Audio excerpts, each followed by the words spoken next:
नमस्कार मित्रांनो.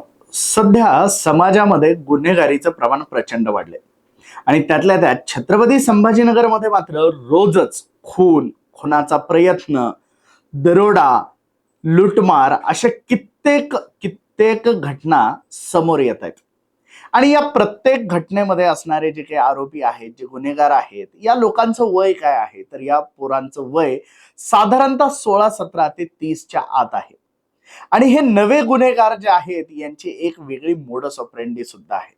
सगळ्यात पहिले या लोकांची मानसिकता काय, ह्या पोरांचं हे गुन्हेगारी विश्वाकडे का वळालेत आणि आता ते कसं ऑपरेट करतायत हे सगळं ते आपल्याला समजून घ्यायचं या व्हिडिओच्या माध्यमातून.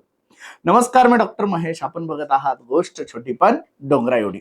तर मित्रांनो, एकूणच प्रत्येक शहरामध्ये गुन्हेगारी ही वाढत आहे.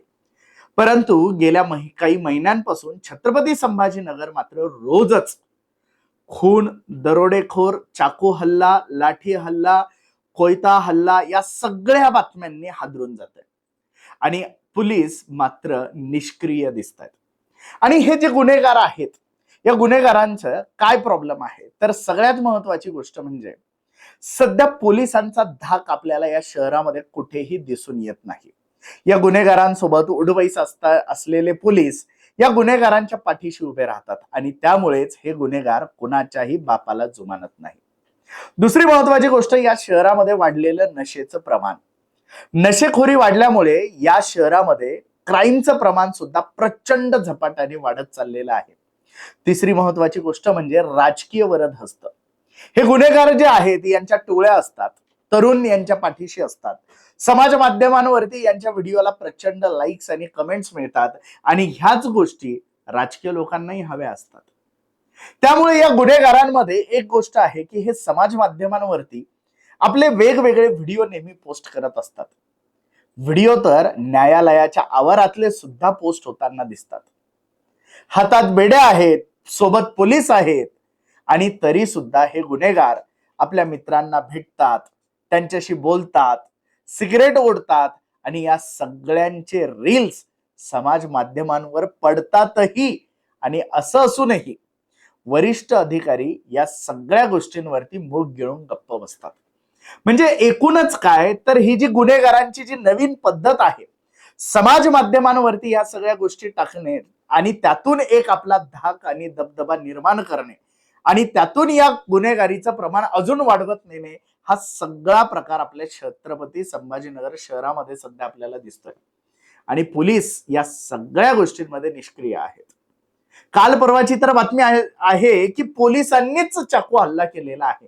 म्हणजे पोलीस सुद्धा गुन्हेगारीकडेच वळालेले आपल्याला दिसतात. कधीतरी काही पोरांच्या जेव्हा धिंड काढण्यात आल्या तेव्हा एका कुठल्या तरी धिंडीमध्ये एक गुन्हेगार पोलिसांनाच म्हणत होता, आज तुम्हारी बारी है, बाद में मैं देख लूंगा. म्हणजे पोलिसांनाही धाक बसेल अशा प्रकारचं. त्याचं कारण हे गुन्हेगार जे सध्या आहेत हे नशेमध्ये असतात आणि नशेमध्ये असल्यामुळे त्यांना या गोष्टींचा कुठलाही परिणाम त्यांच्यावरती होत नाही. आणि यामुळे ही गुन्हेगारी संपवण्यासाठी किंवा हे सगळे प्रकार थांबवण्यासाठी फक्त पोलिसांनी गुन्हे दाखल करून अटक करून हे प्रकार शहरातले संपणार नाहीये. तर या शहराच्या ज्या काही गोष्टी आहेत याच्या मुळापर्यंत आपल्याला जावं लागेल. ज्या समस्या आहेत त्यांच्या मुळापर्यंत आपल्याला जावं लागेल.